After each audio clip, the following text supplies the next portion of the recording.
Hey everybody, welcome to another episode of McMillan and Morrow. I'm Dr. Sean McMillan. This is my co-host, Rich Morrow. What up, what up? Listen, everybody, we have a guest with us today. Good friend of mine, my dear brother, Dr. Jamal Bryant. What's up, man? It's an honor. I'm excited to be on the 27th episode. Thank you for having me. You're acting up already. Dr. Bryant is the pastor of the New Birth Missionary Baptist Church in Atlanta. He's an activist. He is a thinker, a thought leader, and a dear, dear friend. And it's absolutely a pleasure to have you on today. Thank you for taking the time out of your schedule to talk about a bunch of ridiculous things with us. I'm glad to be a part. Thank you, sir. I'm just warning you. I know how serious you are. Some of this won't be serious, okay? I got it. I'm just telling you right now. This got it. won't be no deep civil rights. We're not doing that. All right? All right. So Rich is our guide. He walks us through, and we'll see what happens. Yeah, you softened them up a little bit. Yeah, I gotta warn him because he's gonna call me later and be like, "What was that?" I'm ready. Welcome, Pastor Bryant. I'm not even gonna read the headline on this first story, but I'm just gonna ask you a question to get it started off. Oh God. Would you be surprised to hear that demands for deliverance from demonic possession have greatly increased across the world? No, I wouldn't be surprised at all. The question is, has deliverance increased? That is a very good question. Yes, that's a great answer. And that is a question we're going to get in part an answer to. As you know, there's a lot of, situations where people have what they feel are, demonic presences in their lives. Well, the Vatican is now implementing training courses for priests and exorcisms. And the increase represented a pastoral emergency, as they call it. And according to a priest from Sicily, the number of people in Italy claiming to be possessed had tripled to 500,000 a year. And an Irish priest had said, Wait, 500,000 people? They're saying it's rising exponentially. Then the Vatican must be in Atlanta.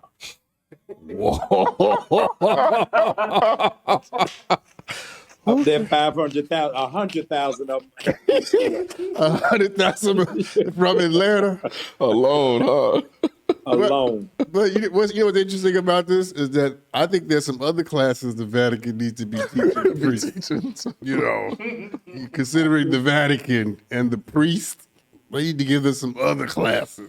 They're saying there's a lot of young priests. But also, too, that, Dr. Sean, it really shows the stepping away the Black church has done. Because there was an hour where deliverance was very heavy in our ministries, and you no longer see it. As a consequence, whenever you see deliverance ministries on a national or global scale, it's either people in Africa who are doing it or people who are in South America. That's true. Where America clearly needs a whole lot of deliverance. And I am curiously afraid how much lack of training is taking place in our church. We just handing out vials of oil and saying catch them. You know what, Jamal, let me ask you this, because would you say that's because we've lost some of the Africanness? I would say it is because a lot of Pentecostals and apostolics have attempted to go mainstream. Oh, we're trying to be Joel Osteen. Yes, There yes. you go. So this whole, you're not delivering demons on an LED wall. You need that in the fellowship. Deliverance, Sean, does not come with closed captions. Come on. You got to go through it. Now, Yeah. but you got to think in terms of, we don't even have deliverance services. Sean, when we were growing up, you would have revival, bring in a revivalist. And while revival's going on, people coming into the church drunk, people coming in high. Right. People who are coming in It sounds like Rich. fighting all kinds of demons. Right. But now we're only inviting people to do revival based off of what kind of draw they have and how much money they can raise. Yeah, that's terrible. And I'm going to pause to say something to both you, Dr. McMillan, and Brother Morrow. I don't know in the 21st century, from Gen X to Gen Z, who has built a Brian, drum roll, as a soul winner. Yeah. Not on catchy little quotes on relationships, not Yeah. little tweets on how to fix your credit, but bring in so and so. When so and so comes to town, souls are going to be won. Yeah. And I think when the church goes back to that, then deliverance comes and shakes its hand. Yeah. Wow. No, I think you're right on that. You know, but I also think that, you know, the whole notion of, now I'm a little, Dr. Bryant he on this show today, he's the resident pastor and serious voice. I, however, am not. Okay. Because, and Doc, you tell me if you agree with this. I think a lot of so-called demonic possession happens to be people trying to process their way through.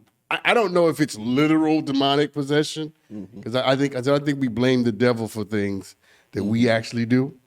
My point is, if you have 500,000 people in Italy thinking they're possessed by the devil, I think it's probably something else. Yeah. You think that Well, I'm going to number- meet you, Sean, in your terms on the 50-yard line, that what is the church's disconnect from mental health? Right. Because a lot of Black churches, we trying to cast out people who are bipolar. Yeah. No, really. And they really When fighting dealing with themselves, it. and you thinking they fighting a demon down. Yeah, and I think that that's where the training goes forth. And I'd be very interested to find out what happens in the training, because in a lot of Black churches, Sean, our training is you're trained to be an altar worker. Right. Catch people before they fall. Right. Ushers are trained, give people mints and a cup of water. Right. Deacons are trained, throw a sheet over them so we don't see up their skirt. Oh yeah, Right. he ain't no So, joke. I'd like to know what that training is. Yeah, it's saying that we're at a critical stage in history right now because many Christians no longer believe in the devil's existence. And they're saying few exorcists are appointed, and there are no more young priests that are willing to learn the doctrine and practice of liberation of souls. So that's what they say they feel like is a losing and dying practice all around the world. So, you know, it hits on the head pretty much what you were saying, you know, about people just not. So let me ask you this, Rich. Do you believe in the devil, as it were? I do. I believe in the devil. I believe if there's a God in my, you know, eyes, there has to be, you know, and there's always so many lessons in life and experiences in life that you go through where, one, you're gonna have, you know, your oppositions and, you know, things like that. But I don't feel it's right to just cast everything in one category. Like, I think, like you said, a lot of times there are situations where the consequences that we're dealing with are self-inflicted, and we're not always viewing it that way because we always want to place the blame on something, and it's easier to do that on something other. I mean, I think evil is real, but I think that much of what we suffer from has more to do with foolishness than evil, and I think that we, you know, we have, especially if you're religious, like if you grew up in a certain kind of, you have a certain kind of religious background, you know, we will assign, you know, things to evil that I think, you know, as Jamal said, some of it's mental health, but some of it is us just being, you know, unrelentingly stupid. It's just, But I think so. But I think at some points we underestimate the depth of spiritual warfare, that we have become so common with it that we just make it trite. Brush it off. When you're dealing with people who are dealing with, quote, their demons.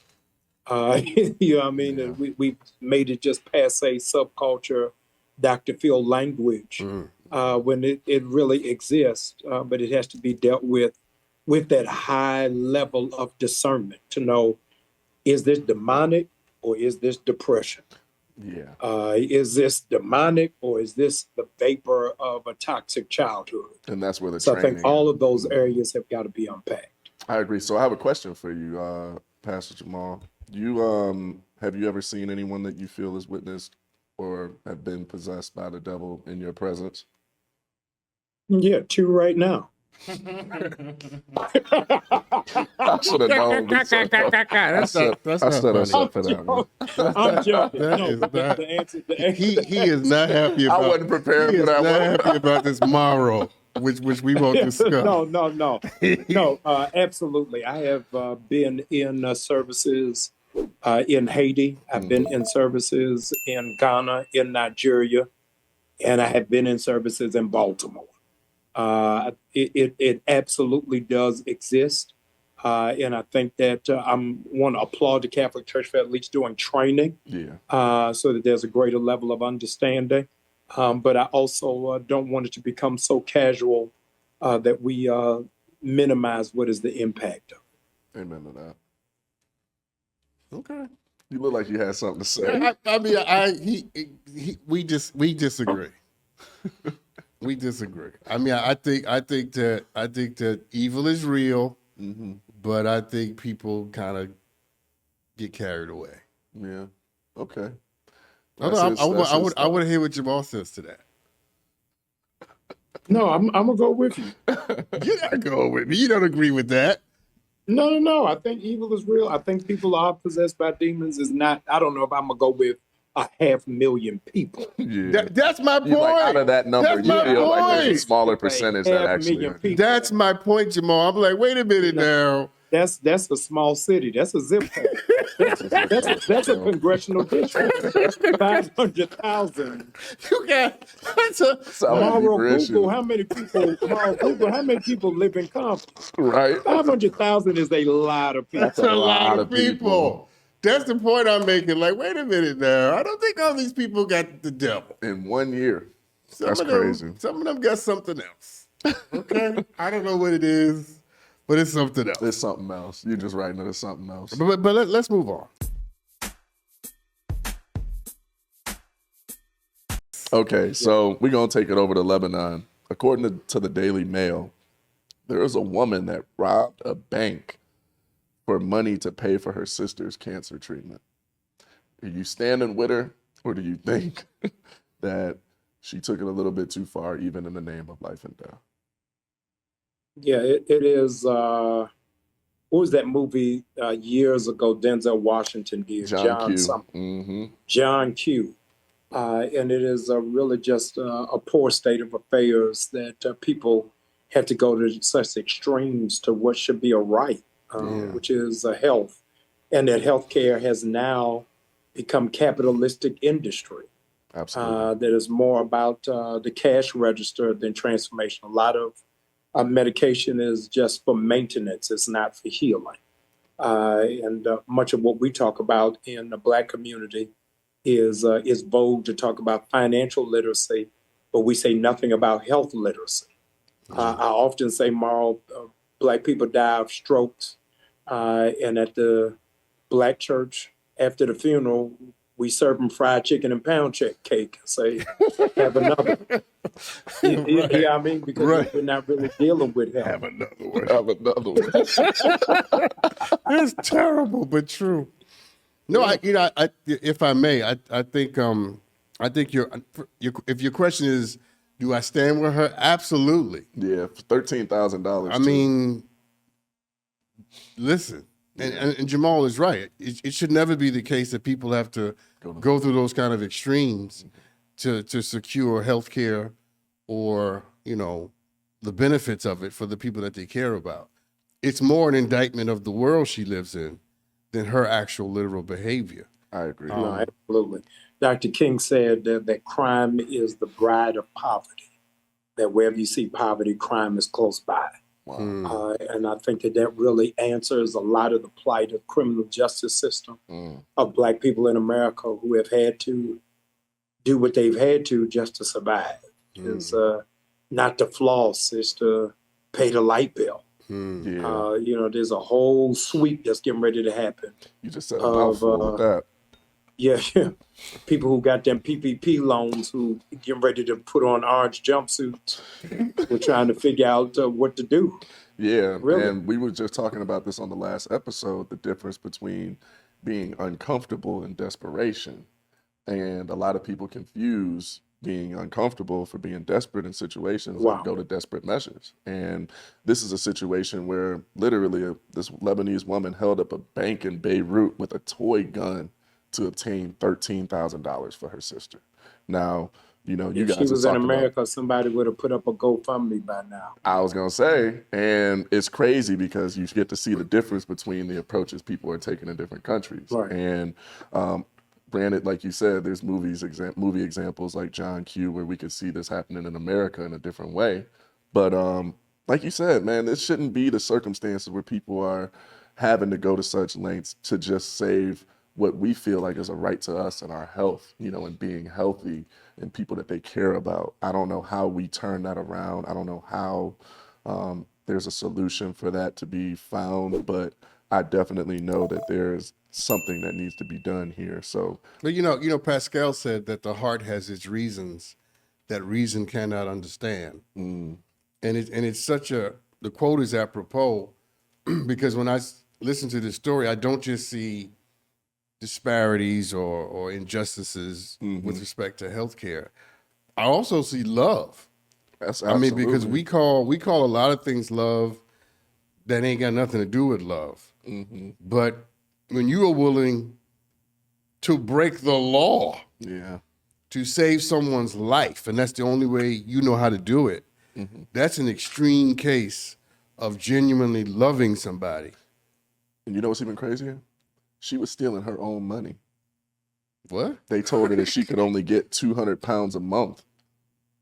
Wow. And she went in there and demanded $13,000 that she knew she had in her account. So she wasn't even Oh, really well, you robbing needed them. to open Yeah, you need to open I didn't with that. realize that until I got further down into it, but I wanted to let y'all read the finish whole y'all story, points. brother. Yeah, so, but I didn't Not realize sure that if either it's until he theft brought then. Is up that love. really stealing? Yeah. Is that stealing? When you hold up a bank with a toy gun, I mean, I guess so. To get your money. To get your money. To get your money.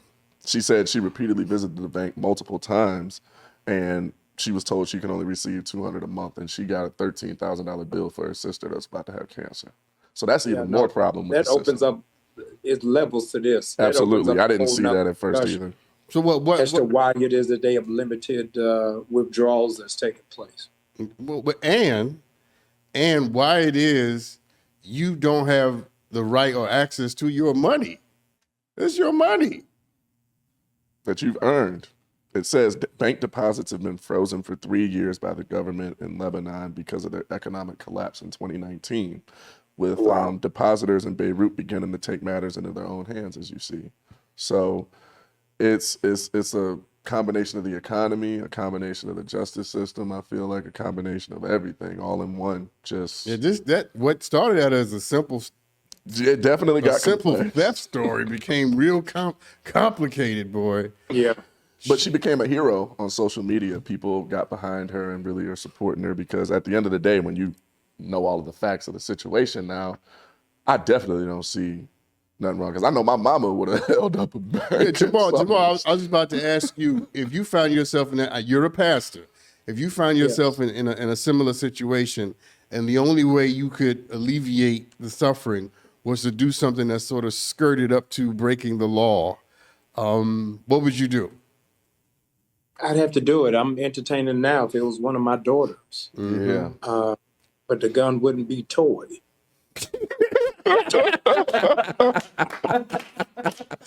Facts. I got to put it all on the line. You got to put it on the line, Doc. Listen, we going out in a blaze. That's right. Listen, the heart has its reasons, right? That reason cannot understand. You know, I agree. I'm the same way. I mean, I think there are certain relationships, certain bonds that you're willing to transgress the law. We pastors here. It's Abraham and the sacrificing of his son, right? He's willing to he's willing to go there, you know. And listen, it's Good Friday. He who knew no sin took on the sins of the whole world. I didn't do nothing, but I'm willing to do all of this to save people like Sean McMillan. That's Wow. Wow. That's a testimony. He Wait a didn't minute. die for you. Wait a minute. Did he die for you? Did he die for you first? He died for you first. Make myself secondary. You know, you're I not wanted you to be the secondary. first- First of all, I you wanted you to be the first never make beneficiary. yourself secondary. That's A. And B, Today is an example. he died for you first. And then me. Y'all I are so agree. funny.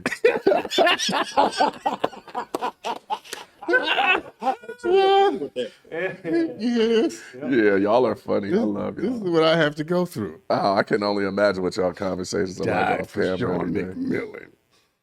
He did.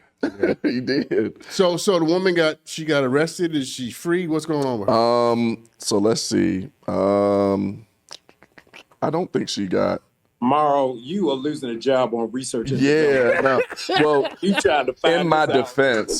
defense, I wasn't the one that had picked the story, so it was one of them ones. This is absolutely evident. You didn't Yeah, pick the no, I story. didn't pick the story, but they don't really mention what's happened to her. It's an ongoing investigation still, but They need to set her free. Yeah. Give her money.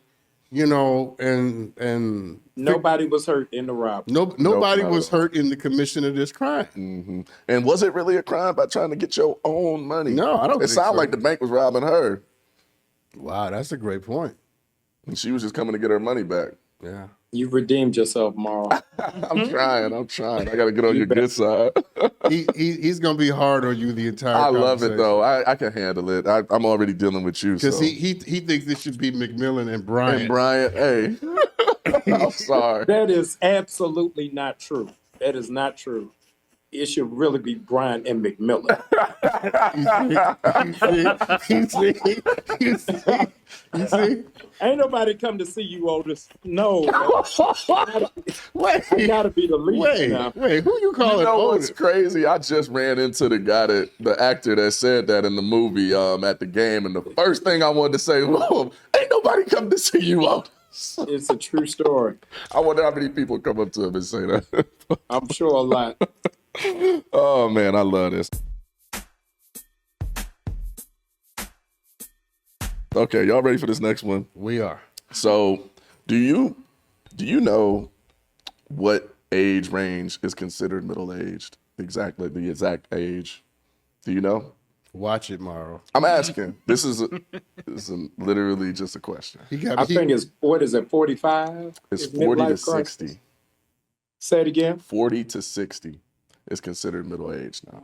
Oh, well, I'm right in the middle of that. So it says that the term midlife crisis was coined in 1965. And, the most common conception is 40 to 60.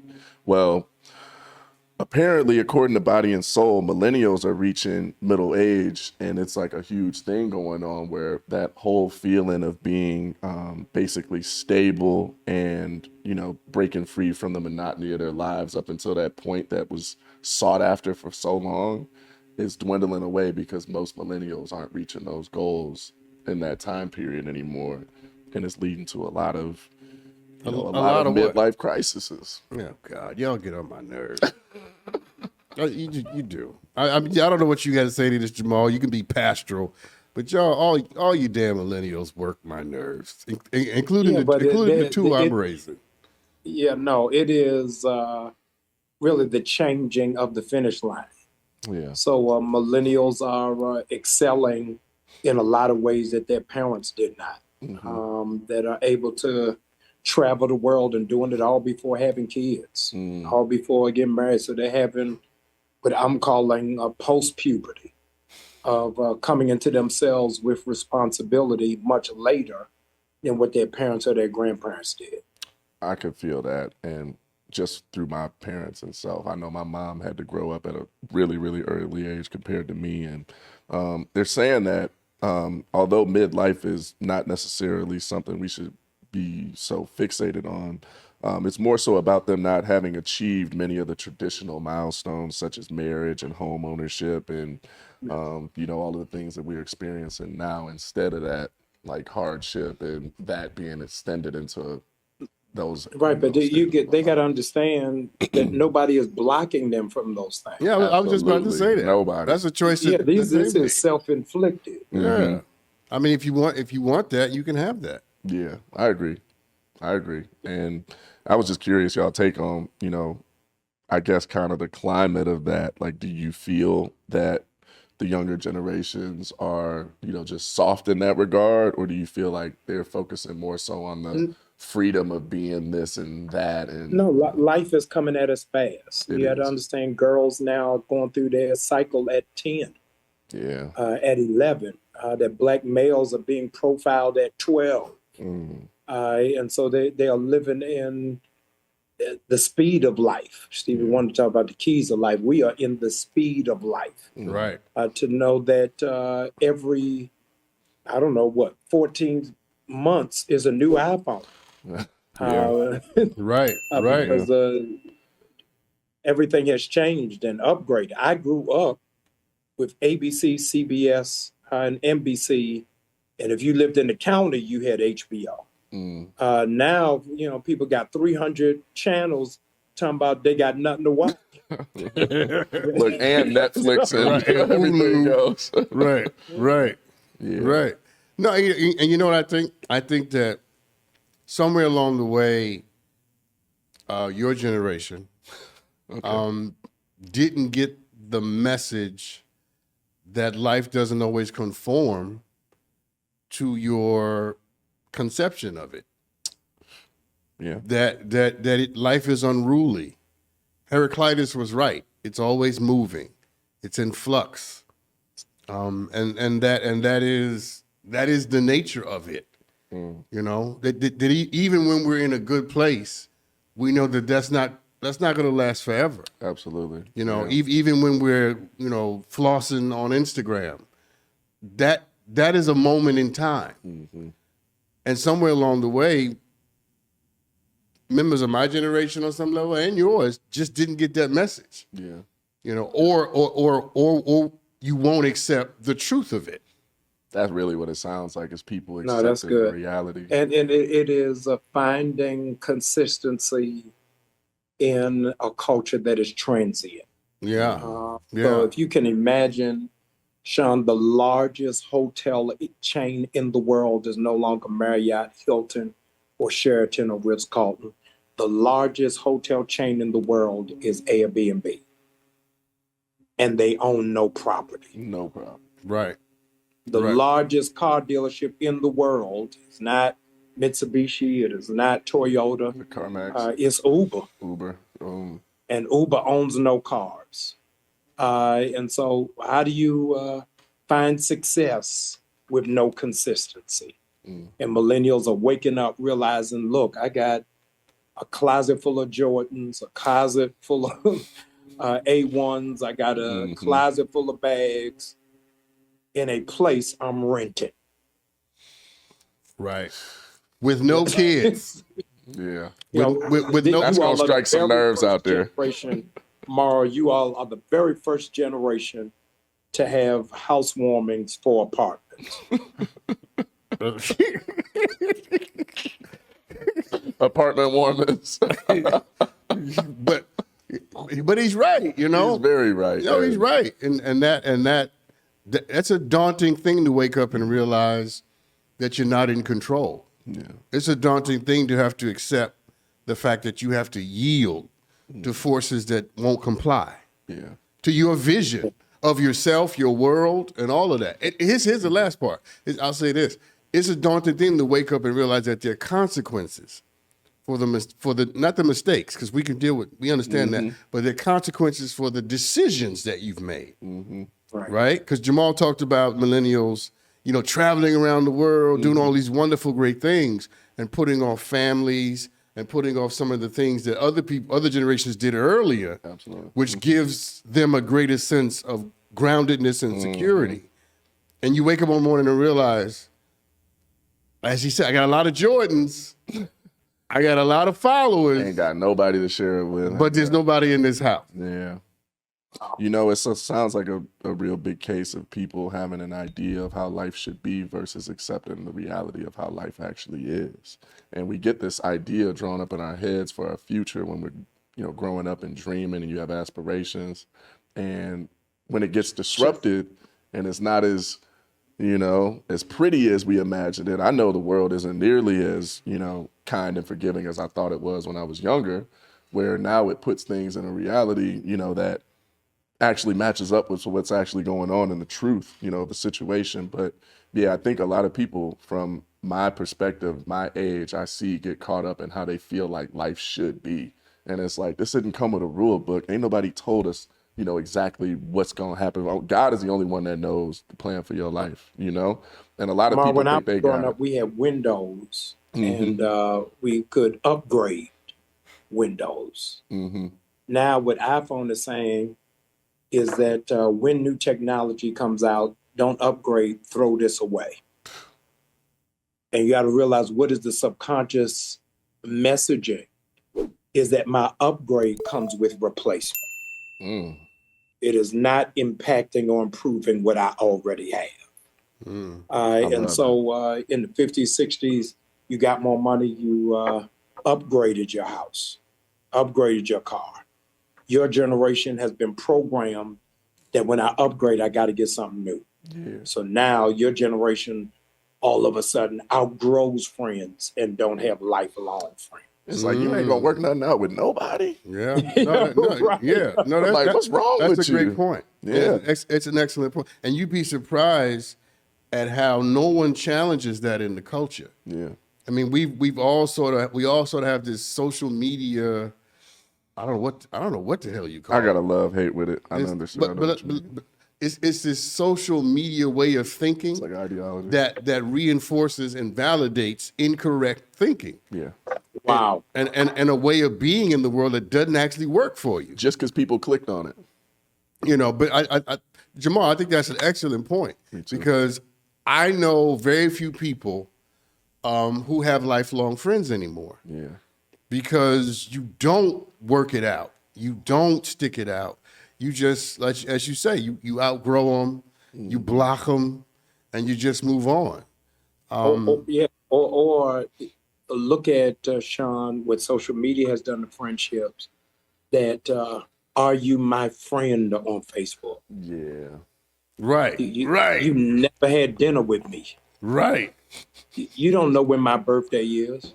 How will we, because you liked my picture, that's the qualifier. We friends now? Yeah. Yeah, we friends now. So I think that we have really diluted the value and the base of what friendship really is. Yeah, and all relationships as a whole. Because even the divorce rates are over 50% now too. There's a lot of different situations this is translating to, I've seen.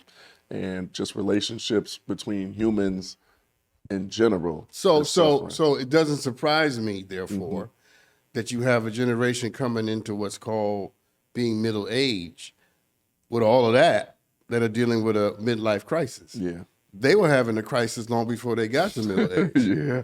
You know, and I'm not, Jamal, let me ask you this. I'm not sure who lied to them. I mean, I'm not sure if it was our generation or the one before us or a combination of the two that sort of set them up for this emotional disappointment and failure. Well, this generation is the first generation, Sean, that doesn't know how to drive a stick shift car. That says I got to press the brake while shifting gears and press the gas. Everything for this generation is automatic. And as a consequence, it has impacted their drive because they don't understand that I can move forward while slowing down. I can move forward while making a change. And so I think it is nobody's fault as much as they are the blessing and the curse of technology. By virtue of the fact that a generation ago, for me to be on the McMillan and Morrow show, you all would have to book me while I'm in LA. Right. But now for you all to do it while you all are in LA and I'm in Atlanta, there is no reason to pause. Yeah. No, I think you might be right. I think it isn't. So what I hear you saying, Jamal, it isn't a result of a particular way of parenting or behavior. It's the consequence of the improvements that we've made in technology and giving people access to certain resources. And that access has produced a certain kind of person. Yeah. That's yes, because technology does not come with ethics. And so my daughters in middle school could FaceTime. So in FaceTime, you don't need a play date. So in 6th grade, they had a big scandal all over the school from a girl who was on FaceTime getting dressed. Nobody told her don't do that. Right. She didn't know better. Right. Because watch this, Sean, it would have been no issue, drum roll, if she was getting dressed at a slumber party. Right. You're going to get dressed in front of the whole group. Mm-hmm. So nobody has given a code of ethics. Nobody has taught, what do I do with this technology? We had to sit down with my daughter when we let her open up Instagram. Hey, you're 17 years old. Don't accept any friend requests from a 35-year-old. Sean, for our generation, it was don't get in the van. Don't get in the car. Right. Right. Don't get in the car. Don't take lollipops. Don't talk to strangers. Yeah. Don't eat the apple that you get on Halloween. Yeah, it's a raisin in there. There's a raisin in it. That's right. School year. And so we have to go through a different process of what is that social media etiquette and how it is that we move forward and apply that over to life skills. No, I think that's such a great point, that technology doesn't come with ethics. It doesn't come with the moral system. Neither does, by the way, economic systems don't come with moral values either, by the way. You have to apply them. That's such a great point. It's excellent. Because I think that's the part that's missing. We've exported the technology. Now we got to get the ethics to catch up. Yeah. Now we got to get some sort of moral framework to help people manage what we've given them. According to ABC, this is in Florida, your favorite place. A woman calls. That's actually Jamal's favorite place. You love Florida too? I went to Florida Atlantic University, so I'm Nice. big Florida fan. And there's a story. Okay, so a woman calls for a Sugar Daddy and Mommy Appreciation Day at a zoning board meeting down in Florida. So she wants there to be a celebration. Look at his face. Look at his face. Why do you have that face? I'm not understanding. Go ahead, Morrow. I'm going to explain it further. So, you know how they have the board meetings every week, in the counties. Well, a woman came up and she had a presentation to the chairman and asked if it'd be possible for them to consider having an appreciation day for all the sugar daddies and sugar mamas that are in the county, because they should be celebrated and there should be a day dedicated to it. Pastor? I object. I just What exactly do you object I want to to? hear your real thoughts.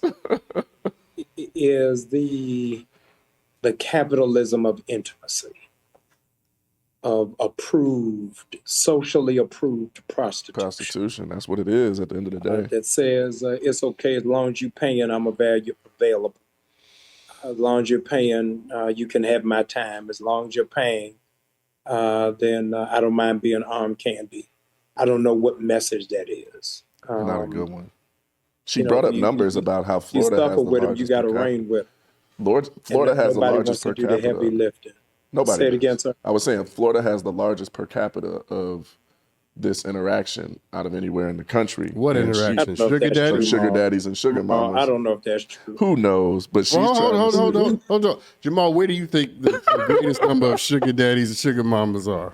You gonna say Atlanta? Atlanta. Really? You know how many people are moving here on a wing and a prayer, thinking they're gonna be in the Tyler Perry movie, Look, half of them ended up in them. It seemed like. with no credit, no degree, no nothing, but everybody in Atlanta Balling. So there's gotta be a bunch of sugar Something going on. It's a lot going on. It's valet parking at Cheesecake Factory.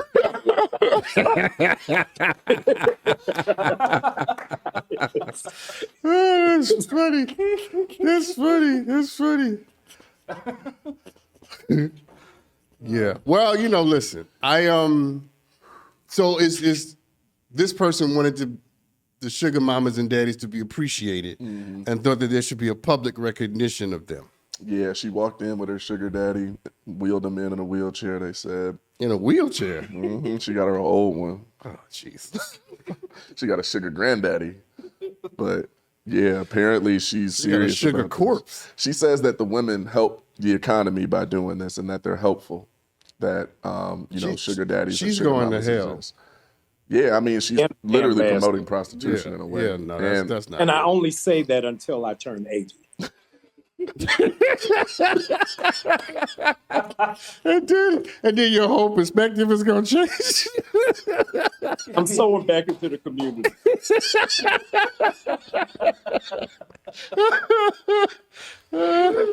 Sewing back into the community.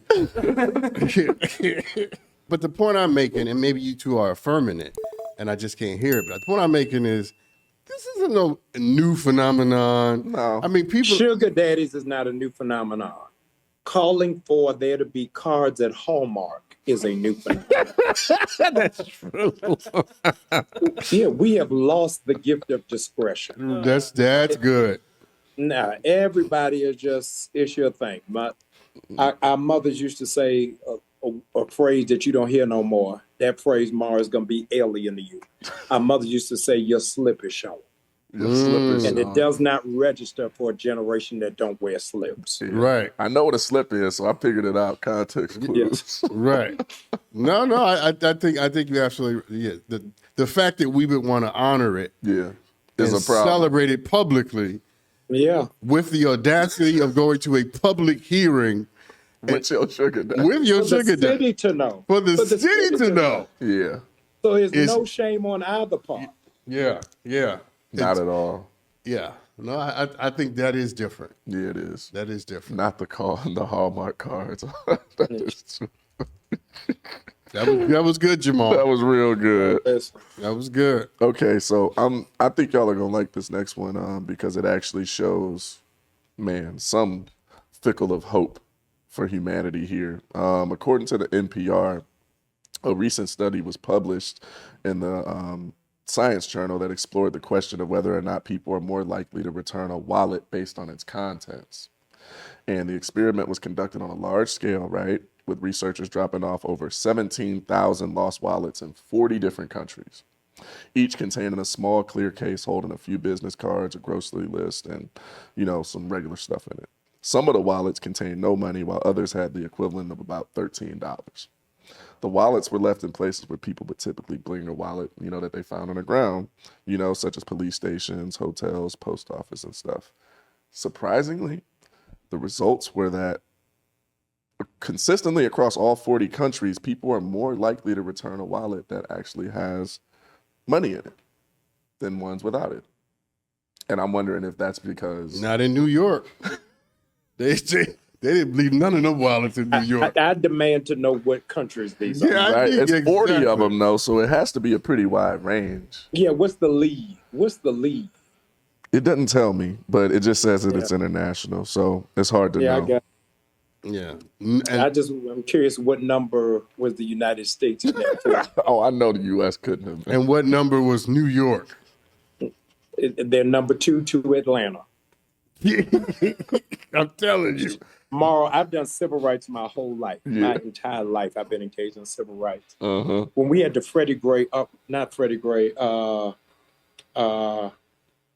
George Floyd Mm-hmm. uprising here in Atlanta, my mind was blown. Yeah. I'm used to picket signs, every now and a few broken windows, a couple of rocks. Yeah. In my whole Black life, I have never seen people break into Ruth Chris to steal steaks.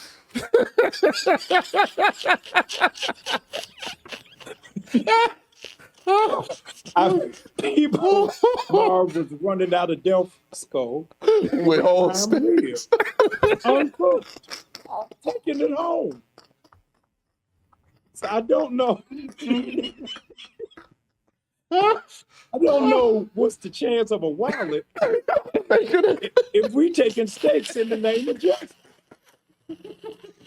So all of this stuff, all of that's got to be We need reevaluated. to take a moment to pray for whoever you saw running out of roof, Chris, with a It was primer. on the news, Mom. made me It was on cry. the news. Oh, that's funny. A wallet don't stand a damn chance Not a No. if we no. taking steaks. We take and say uncooked. Uncooked, and you know they ain't about to cook that right. Oh yeah. Gosh, So I got a question for you. You know, what do you think the reason for this phenomenon is? Because they have a couple explanations for why they feel like this ended up turning out the way that it did, tied to kind of, Yeah, people and I ethics. couldn't speak to that more till I know the state. Yeah, but Yeah, until you know. we don't It doesn't give me all the we don't countries. believe the story. Yeah, see, like for example, in Japan, Mm-hmm. they send 6-year-olds to go to the store by themselves. Mm-hmm. Where we wouldn't do that in the States. Not no But the more. difference is in Japan, there's no child abduction. Yeah. The culture is different. Kids who are walking to the store wear yellow vests if they're by themselves, so the cars look out for them. Mm. It's a greater value for children.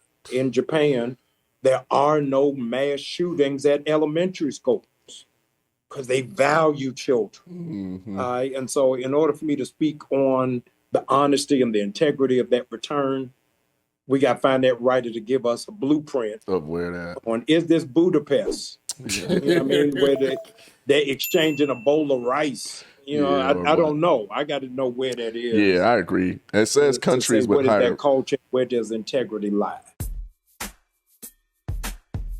This is what we're working with, okay? So, according to the Insider in Santa Cruz, police have warned people not to approach a potentially dangerous man that's been seen wandering around dressed as the Cookie Monster. Okay. And he literally has a name. People have been calling him. They've been calling him Evil Elmo. He went on an anti-Semitic rant dressed as Elmo from Sesame Street. And people, have been reporting him, and he's been around, but authorities haven't caught him yet. I just have a question that'll be more interesting than talking about this story to me in particular. What would y'all do back in the day if you saw somebody walking around your neighborhood dressed up as Cookie Monster? They were probably lost looking for a kid's party. But what I would say is we have a whole lot of people who are not in costume who are just as evil. Yeah. And what is amazing is those evil people now have podcasts and talk about Angel Reese. Yeah. Those evil people are now state legislators in Tennessee and will eject 2 black legislators. Those evil people are protesting in New York, saying that Donald Trump should not have been charged. Yeah. So the Cookie Monster is the least of our problems, of the evil people who feel as if they don't have any costume necessary and are emboldened with their face being seen Saying the same while thing. doing evil acts in broad daylight. Yeah, I have nothing to say about the Cookie Monster. Jamal, let me ask you this, man. So you are, you're leading a very prominent church in Atlanta, and you have a pretty big platform. People listen to you. You're a thought leader. As you look out over, let's say, Black America, what do you see? What are you concerned about? 1, and 2, what are you excited about when you look at us? It's going to sound trite that we are the most hopeless that we have been in a long time. Of generations who are saying, will voting even make a difference? This is the largest demographic, Dr. McMillan, of Black people who say they don't believe in anything. So that gives me concern. However, I am seeing strides. The largest number of entrepreneurs in America is Black women. The highest level of those, demographic of those who are getting doctorate degrees are Africans and African Americans. So I think even in the darkness, we're still seeing glimmers of light and hope, and I'm excited about it. Reality is I'm living in Georgia where years ago we would have never thought there'd be a Black and a Jewish senator at the same time in Old Dixie. But that same state couldn't get past the fact that Stacey Abrams was a woman to make her governor, even though they knew she was more qualified. So for every dark place, there's a bright place. So it keeps me in that yearning of knowing that better can happen. Yeah. It is just our responsibility to take the immortal words of Jesse Jackson to keep hope alive. Listen, Dr. Bryant, I know you got to go. Thank you for being a Got part you. of this. Appreciate you, man. Thank you so Thank much. you. It was I a pleasure appreciate to you. meet Morrow, congratulations on having my job. All right, everybody. It's time to go. We've had another exciting episode. Dr. Jamal Bryant stopped by, and we didn't just talk about the cookie box. Thank God for No, that. we didn't. But yeah, make sure y'all check out, Pastor Brian and everything he's got going on down in Atlanta as well. He's doing some real big stuff down there, and y'all should tune in. Yeah, please do. Support him, support the ministry. And we'll see you next time. Thank you for being a part of all of this. See you next week, y'all. All right, beloved. Be well. Be blessed.